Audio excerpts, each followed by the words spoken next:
किसी नगर में एक साहूकार रहता था। उसके घर में धन की कोई कमी नहीं थी, लेकिन उसकी कोई संतान नहीं थी। इस कारण वह बहुत ही दुखी था। पुत्र प्राप्ति के लिए वह हर सोमवार व्रत रखता और पूरी श्रद्धा के साथ शिव मंदिर में जाकर भगवान शिव की और माता पार्वती की पूजा किया करता था। उसकी भक्ति को देखकर एक दिन माँ पार्वती प्रसन्न हो गई और भगवान शिव से उस साहूकार की मनोकामना पूरी करने का आग्रह किया। माता पार्वती की इच्छा सुनकर भगवान शिव ने कहा कि हे पार्वती, इस संसार में हर प्राणी को उसके कर्मों का फल मिलता है और जिसके भाग्य में जो हो उसे भोगना ही पड़ता है। लेकिन माँ पार्वती ने साहूकार की भक्ति का मान रखने के लिए उसकी मनोकामना पूरी करने की इच्छा जताई। माता पार्वती के आग्रह पर भगवान शिव ने साहूकार को पुत्र प्राप्ति का वरदान तो दिया, लेकिन साथ में यह भी कह दिया कि उसके बालक की आयु केवल 12 वर्ष की होगी। माता पार्वती और भगवान शिव की बातचीत को साहूकार सुन रहा था, इसीलिए उसे ना तो इस बात की खुशी थी और ना ही दुख। वह पहले की ही तरह भगवान शिव की पूजा करता रहा।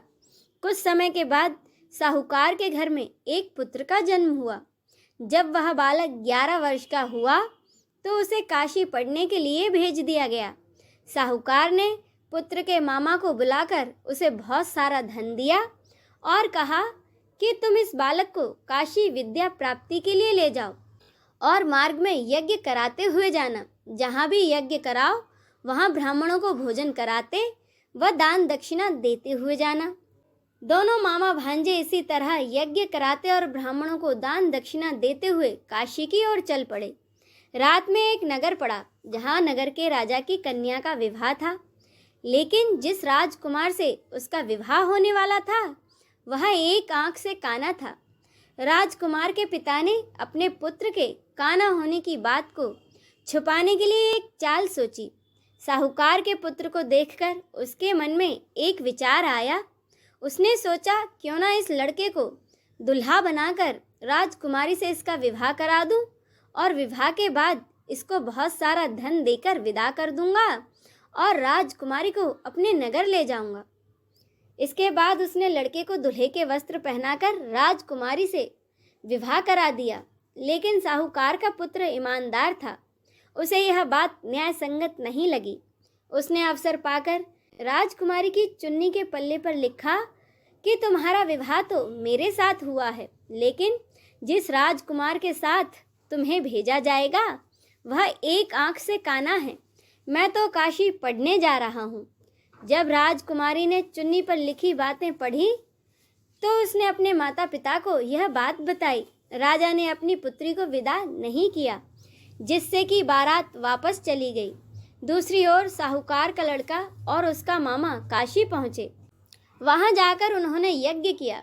जिस दिन लड़के की आयु 12 साल की हुई उसी दिन यज्ञ रखा गया। लड़के ने अपने मामा से कहा कि मेरी तबीयत कुछ ठीक नहीं है। मामा ने कहा, ठीक है, तुम अंदर जाकर सो जाओ। शिवजी के वरदान के अनुसार उस बालक के प्राण कुछ समय बाद ही निकल गए। मृत भांजे को देखकर उसके मामा ने विलाप शुरू किया।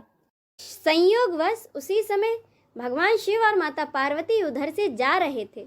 माता पार्वती ने भगवान से कहा कि स्वामी, मुझे इसके रोने के स्वर सहन नहीं हो रहे हैं। आप इस व्यक्ति के कष्ट को अवश्य दूर करें।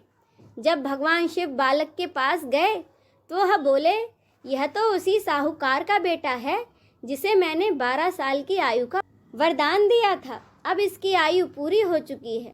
लेकिन मातृ भाव से विभोर माता पार्वती ने कहा कि हे महादेव, आप इस बालक को और आयु देने की कृपा करें, अन्यथा इसके वियोग में इसके माता पिता भी तड़प तड़प कर ही मर जाएंगे। माता पार्वती के आग्रह पर भगवान शिव ने उस लड़के को जीवित होने का वरदान दिया। शिव जी की कृपा से लड़का उसी क्षण जीवित हो गया। शिक्षा समाप्त करके लड़का अपने मामा के साथ अपने नगर की ओर चल दिया। दोनों चलते हुए उसी नगर में जा पहुँचे जहाँ उसका विवाह हुआ था। उस नगर में भी उन्होंने यज्ञ का आयोजन किया।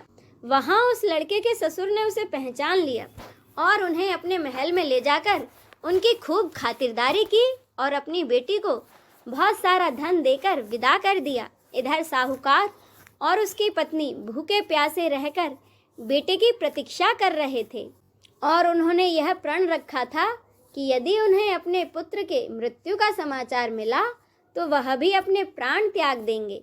परंतु अपने बेटे के जीवित होने का समाचार पाकर वे बेहद प्रसन्न हुए। उसी रात भगवान शिव ने व्यापारी के सपने में आकर कहा, हे श्रेष्ठी, मैंने तेरे सोमवार के व्रत करने और व्रत कथा सुनने से प्रसन्न होकर तेरे पुत्र को लंबी आयु का वरदान दिया है। इसी प्रकार जो कोई सोमवार का व्रत करता है या कथा पढ़ता और सुनता है, उसके सभी दुख दूर होते हैं और सभी मनोकामनाएं पूरी होती हैं। बोलिए भगवान शंकर की जय।